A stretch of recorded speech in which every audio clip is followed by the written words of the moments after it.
10 ملايين دولار، وحملة اجتاحت مواقع التواصل الاجتماعي. اليوتيوبر أبو فلة شغل العالم في الأيام الأخيرة في حملته الإنسانية أجمل شتاء في العالم. لكن خلف المكان الذي يجلس فيه أبو فلة يوجد صرح مرعب عملاق، هو أطول مبنى في العالم وأطول هيكل صنعه البشر في التاريخ. برج خليفة، أعجوبة هندسية. قصة سريعة. مع بداية الألفية الثانية وضعت إمارة دبي في الإمارات العربية المتحدة خطة عملاقة لإعادة تطوير المدينة وتحويلها لوجهة سياحية عالمية مهمة. من بين الخطة كان البرج العملاق الذي قرر أن يكون هو محور التطور والحداثة، بطول شاهق وشكل مبهر وتصميم داخلي رهيب. انطلقت أعمال بناء برج دبي في يناير من العام 2004. منح المهندس المعماري أدريان سميث امتياز تصميم البرج، وتم اختيار شركة هايدر للاستشارات لكي تشرف على الأعمال الهندسية، ومجموعة شركات نورر الاستشارية الدولية المحدودة للإشراف على الهندسة المعمارية، فيما كانت شركة سامسونج الكورية هي الشركة المنفذة. أما التصميم فقد استمد من العمارة الإسلامية، وتحديدا الشكل المشابه لجامع سامراء الكبير في العراق والمعروف باسم جامع الملوية. وصلت تكلفة المشروع إلى 1.5 مليار دولار أمريكي، وتم الافتتاح في يناير من العام 2010 ليعلن عن انطلاق عهد جديد لمدينة دبي عنوانها يتلخص في صنع المستقبل في الحاضر. لكن خلف الزجاج البراق والمشهد المذهل كانت هناك مصاعب عدة تطلبت عجائب هندسية لتخطيها، ويمكن القول إنها شكلت تاريخا جديدا في مجال الهندسة والبناء، كون البرج كان الأطول من نوعه في التاريخ. فكيف تم البناء؟ الصحراء لا تتحمل. كما يعلم الجميع تقبع دبي في منطقة صحراوية يغلب عليها طابع التربة الرخوة التي لا تتحمل بناء بهذا الطول والوزن، إذ وصل وزن برج خليفة بعد نهاية بنائه لما يعادل وزن 10,000 فيل. وفي طبيعة الحال وفي كل مرة يبنى فيها بناء شاهق يضع المهندسون احتمالا غراسه للأسفل قليلا فيما بعد، لكن على وضع التربة في دبي يمكن أن تؤدي إلى انهيار البرج أو حتى ميلانه بشكل كبير. وأكبر مثال على ذلك برج بيزا المائل في إيطاليا. ففي الواقع البرج يتمتع بأساسات تصل ل3 أمتار، لكن طبيعة التربة الرخوة التي دشن عليها أدت في النهاية لميلانه. ولتجاوز العقبة الأولى شكل فريق من أمهر المهندسين في العالم كان على رأسهم بيل بيكر، وبعد أيام من عمليات الحفر والفحص كان الطريق مسدودا، إلا أن بيكر ومن معه وجدوا الحل بعد أيام. تم تأسيس قاعدة رئيسية للبرج على شكل حرف واي بأساسات إسمنتية تبلغ سمكتها 3.5 أمتار مع عمق 7 أمتار تحت الأرض، لتغطي مساحة 7,500 متر مربع. وكانت تلك هي المساحة الطافية على التربة الرخوة، حيث تم توزيع الوزن بين الأطراف الثلاثة لتبقى صامدة.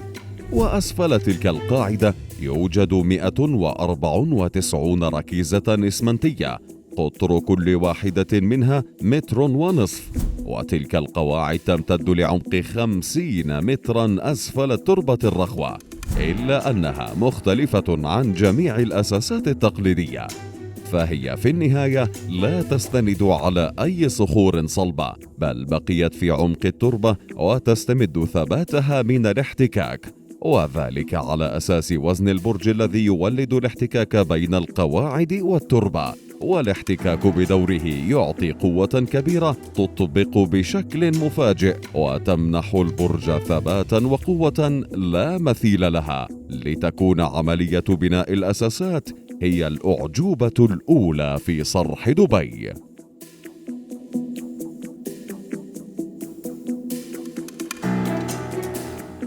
صعد البرج للسماء كسرعة البرق، طابق خلف طابق ومتر فوق متر، ليبدأ بتحطيم الأرقام والصعود نحو السماء.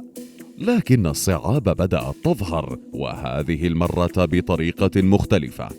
فيقول المهندسون القائمون على عملية البناء إنهم في البداية كانوا قادرين على بناء طابق كامل في يوم واحد، ولكن مع ازدياد الارتفاع كانوا بحاجة للمزيد من الوقت، أو بوضوح وقت أطول بكثير، والسبب هو الإسمنت الذي كان يضخ في الأساسات والأعمدة، حيث كان عليهم ضخ الإسمنت من الأسفل إلى الأعلى.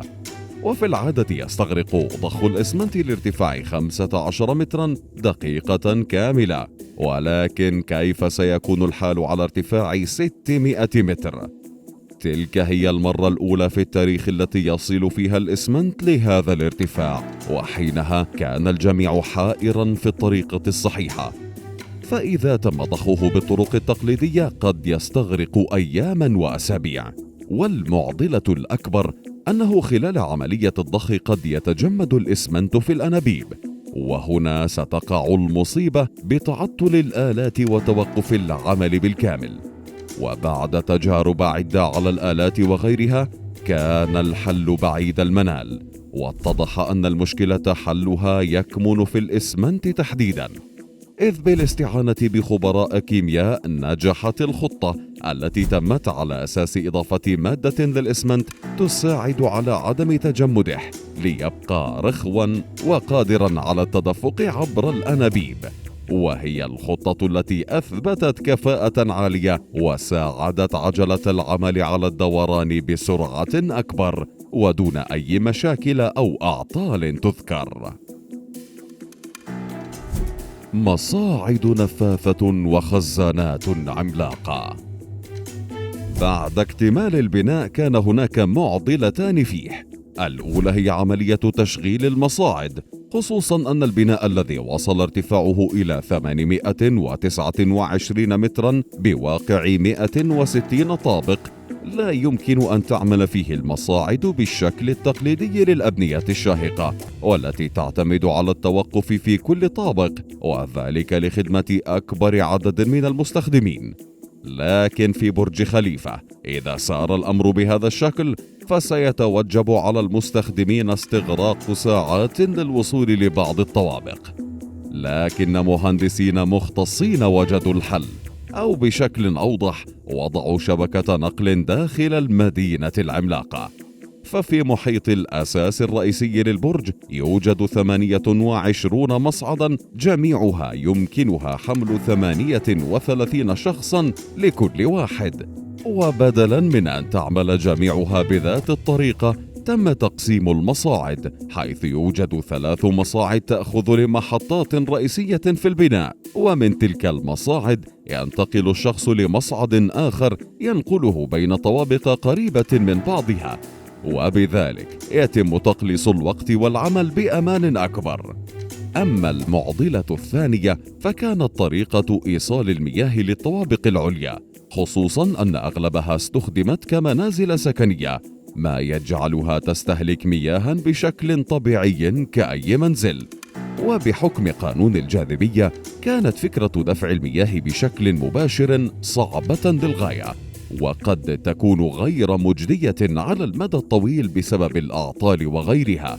وبدلا من الضخ المستمر وضعت خزانات ضخمة في طوابق مختلفة، تلك الخزانات تصلها المياه بشكل دوري عند الحاجة، وفي ذات الوقت في حال توقف الضخ فهي كافية للبرج بالكامل لمدة تفوق اليومين، إذ أن المياه تنتقل منها لبقية الطوابق والمنازل، وذلك بقوة مناسبة ودون أي مشاكل، كون الخزانات وضعت من الأعلى إلى الأسفل، فعملية التعبئة تتم عبر آلات مخصصة. أما التوزيع فيتكفل فيها قانون الجاذبية لوحده دون مشاكل.